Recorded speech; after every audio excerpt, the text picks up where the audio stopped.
If you use Google Chrome as your main browser on your Windows 10 computer, then you might have noticed a process named Software Reporter Tool or software_reporter_tool.exe. This is actually a tool that is distributed with the Chrome browser. Its function is to detect any software that can hinder the performance of the browser, such as an add-on, a modified startup page, or an advertisement. Although this is a great feature, it can sometimes affect the performance of your computer. In this short video tutorial, we will show you how to disable Chrome Software Reporter Tool from Windows 10. Block the Chrome Software Reporter Tool.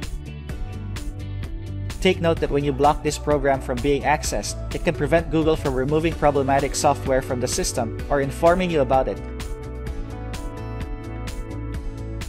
Right-click on the folder SW Reporter and select Properties from the menu. Switch to the Security tab. Select Advanced. Click on Disable Inheritance.